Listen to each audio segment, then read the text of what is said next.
Hello everyone, I hope you had a great weekend and you're ready for the new week ahead, week 10. For this week, you'll continue your exploration of Octavia Butler's novel Kindred. To continue this exploration, you will participate in discussion forum number 9. Fiction writers use literary elements to shape their stories and create meaning. Octavia Butler, as a fiction writer, employs many of these literary elements in Kindred, drawing the reader into her tale with her use of first-person point of view, creating a character named Dana who also tells the story. Also, Butler uses paradox to develop the plot and foreshadowing to create suspense. In the chapter The Fall, pages 52 to 107, Butler takes advantage of the literary element of irony to create a deeper level of meaning in her story. To consider Butler's use of irony, first, define this literary element in your post. Then, respond to one of the following questions. 1. At the beginning of The Fall, Dana mentions the casual labor agency of her time, telling the readers, "We regulars call it a slave market." Page 52. What is ironic about calling the casual labor agency a slave market? To what extent is Dana justified in saying that the casual labor agency was nothing like slavery? How might her present-day job be similar to slavery, given what is revealed in this chapter? In your response, be sure to use textual evidence when necessary, or you can answer this question. On page 67 of the novel, Dana talks about her reaction to the Whalen home and plantation. She says, "I looked around for a white overseer and was surprised not to see one. The Whalen house surprised me too when I saw it in daylight. It wasn't white.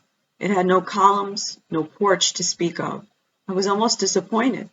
What is ironic about her observations here? Why is it important for Dana to mention that the home wasn't big or imposing enough to be called a mansion? Page 67. Why do you think Dana was surprised about the home and plantation? What was she expecting?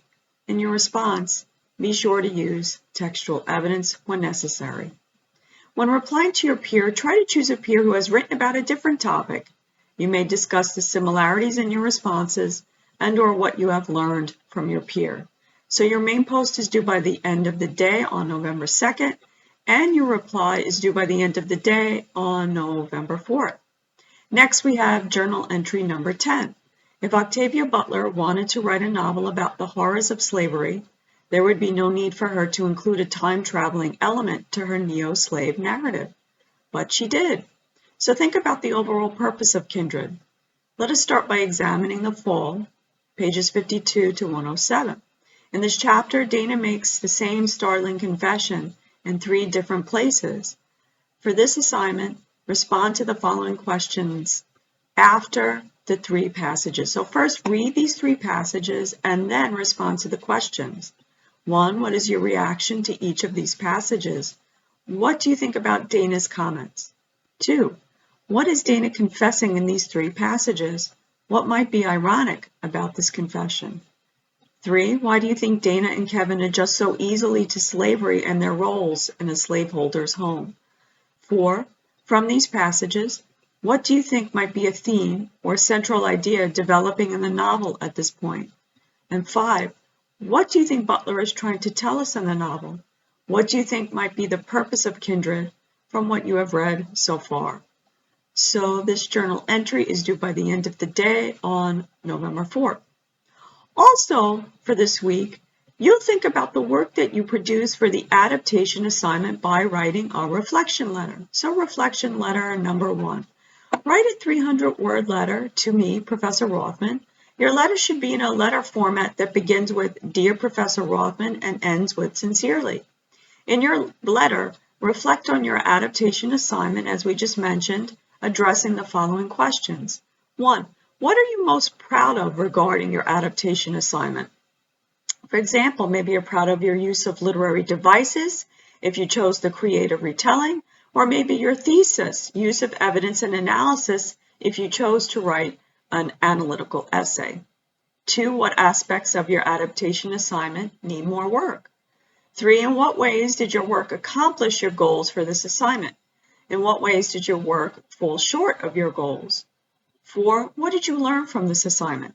What did you discover about yourself as a reader, writer, and critical thinker?